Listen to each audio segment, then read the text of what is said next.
మనం లాస్ట్ వీడియోలో సభాపర్వం గురించి తెలుసుకున్నాం కదా. ఈ వీడియోలో వనపర్వం గురించి తెలుసుకుందాం. అసలు వనపర్వం అనేది ఎక్కడి నుంచి ప్రారంభం అవుతుంది, ఎక్కడితో ముగుస్తుందో తెలుసా? అక్షయ పాత్ర నుంచి ప్రారంభం అవుతుంది ఈ యొక్క వనపర్వం అనేది. మరి ఎక్కడితో ముగుస్తుంది? యక్ష ప్రశ్నలు ఎవరు వేసినటువంటివి ఏంటో ఇప్పుడు చూద్దాం. సో ఫస్ట్ అక్షయ పాత్ర గురించి డిస్కస్ చేద్దాం. వనపర్వం పాండవులంతా కూడా అరణ్యవాసంలో ఉంటారు. ఇప్పుడు వాళ్ళంతా అరణ్యంలో ఉండేటప్పుడు వాళ్ళ ఇంటికి అతిథి సత్కారాల కోసం ఉంటుంది. మరి అతిథి సత్కారాలకి సహాయకంగా సూర్య భగవానుడు ధర్మరాజుకి ఒక అక్షయ పాత్ర నుంచి ఇది ద్రౌపది భోజనం చేసేంత వరకు ఇందులో ఆహారం అనేది తరిగిపోకుండా ఉంటుందని చెప్పి అతనికి ఒక అక్షయ పాత్ర అయితే ప్రసాదించడం జరుగుతుంది. అయితే వ్యాసుని యొక్క అనుగ్రహంతో ఇంద్రకీలాద్రి పైన శివుని తపస్సు కోసం వెళ్తాడు అర్జునుడు. అయితే కిరాతకుని యొక్క రూపంలో పరీక్షించడానికి వస్తాడు పరమశివుడు. అతను ప్రసన్నతతో అర్జునుడు పాశుపతాస్త్రాన్ని అయితే పొందడం అనేది జరుగుతుంది. అది కూడా ఈ యొక్క వనపర్వంలోనే.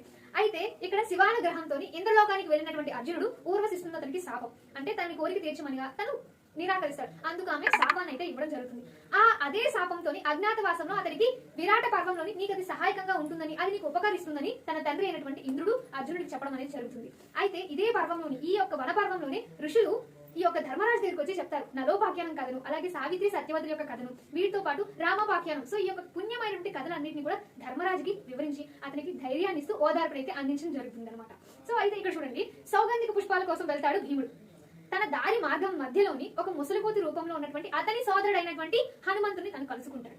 ఆయన ఆశీర్వాదంతో జయ విజయాలు అతడు పొందడం అనేది జరుగుతుంది భీముడు.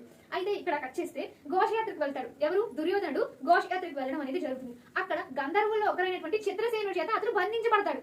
అతడు బంధించబడితే ఇదంతా తెలుస్తుంది పాండవులకి. అప్పుడు ధర్మరాజు యొక్క ఆజ్ఞతో పాండవులు అతన్ని విడిపించడం అనేది జరుగుతుంది. అయితే వాళ్ళు నన్ను విడిపించారు అని తను అవమానంగా భావిస్తాడు దుర్యోధనుడు. అతన్ని శాంతింపజేస్తాడు కర్ణుడు, అలాగే శకుని. వీళ్ళిద్దరు కూడా దుర్యోధని ఓదార్చుతారు. ఏం కాదు పర్వాలేదు అని చెప్పి అతన్ని ఓదార్చడం అనేది జరుగుతుంది. అయితే ఇక్కడ బ్రాహ్మణ వేషంలో వస్తాడు ఇంద్రుడు. మరి కర్ణుడు దానవీరుడు కాబట్టి ఎవరైనా ఇస్తాడు. కాబట్టి ఈ యొక్క వేషధారణలో వస్తాడు ఇంద్రుడు.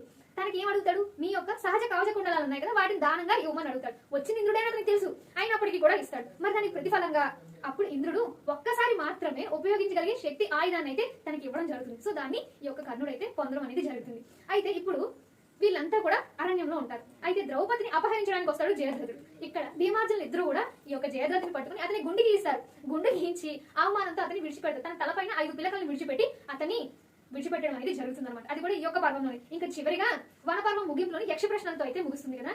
యక్ష ప్రశ్నలు ధర్మబద్ధంగా సమాధానాలు చెప్తాడు ధర్మరాజు.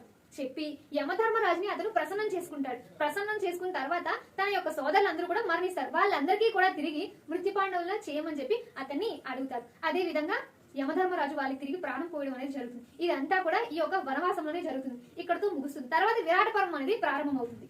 దాని గురించి మనం నెక్స్ట్ వీడియోలో తెలుసుకుందాం.